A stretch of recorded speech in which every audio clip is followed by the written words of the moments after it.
ক্যান্টনমেন্টে গেলাম, মানে সিকিউরিটি অ্যাডভাইজার ব্যতীত অন্য যারা এই সরকারি কর্মচারী যারা আছে, অর্থাৎ 3 বাহিনী প্রধান থেকে শুরু করে মিটিং এ যারা উপস্থিত ছিল, পাশাপাশি আমি এবং ডিজিএফআই, এবং আমরা পরবর্তীতে ডিএমপি কমিশনারকেও কল করে নিলাম এবং পুলিশ হেডকোয়ার্টার্স এর আরো একজন কর্মকর্তাকে কল করে নিলাম।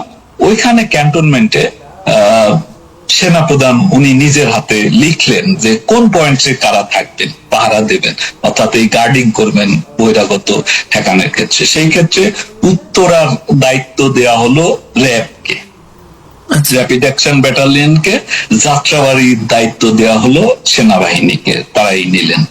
এবং এইভাবে বিভিন্ন এলাকা ভাগ হলো, যে যেমন বঙ্গভবন, সেক্রেটারিয়েট, বাংলাদেশ ব্যাংক, তারপরে 32 নম্বর গণভবন, পার্লামেন্ট ভবন, প্রাইম মিনিস্টার্স অফিস, এগুলোর দায়িত্ব সেনাবাহিনী নিলেন যে তারা এগুলো গার্ডিং করবেন।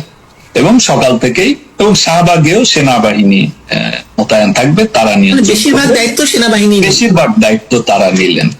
এবং পরবর্তীতে ওখানে একটা ভিডিও কনফারেন্সে সকল জিওসি এরিয়া কমান্ডাররা যুক্ত ছিলেন, ওখানেও আমাদের উপস্থিতিতে সেনাপ্রধান নির্দেশনাগুলো দিলেন। এগুলো কিন্তু 4 তারিখ রাত, তখন 12টার বেশি বাজে, প্রায় 12:30 বাজে তখনকার ঘটনা।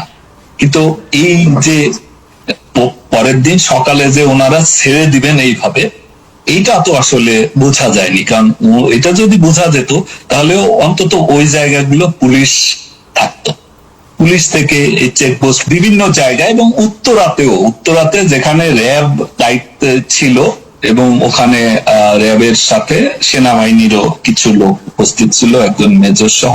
তো ওখানেও যখন ছেড়ে দিল, তখন আমরা যখন উত্তরার ডিসি এবং ওখানে আরেকজন অফিসারকে ওখানে মোতায়েন করা হয়েছিল, ডিসি পদমর্যাদার, তাদেরকে জিজ্ঞাসা করা হয় যে ওখানে কেন তোমরা ছেড়ে দিলে, তখন বলে যে মেজর সাহেব আমাদেরকে বলেছে।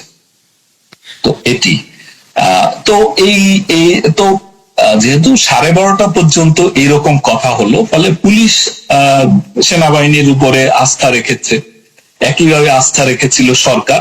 কিন্তু পরের দিন তো আমরা দেখলাম যে তারা ছেড়ে দিল, প্রথমে ওখানে, পরবর্তীতে শাহবাগে তারা ফ্রি করে দিল, এবং যাত্রাবাড়ি তারা ফ্রি করে দিল।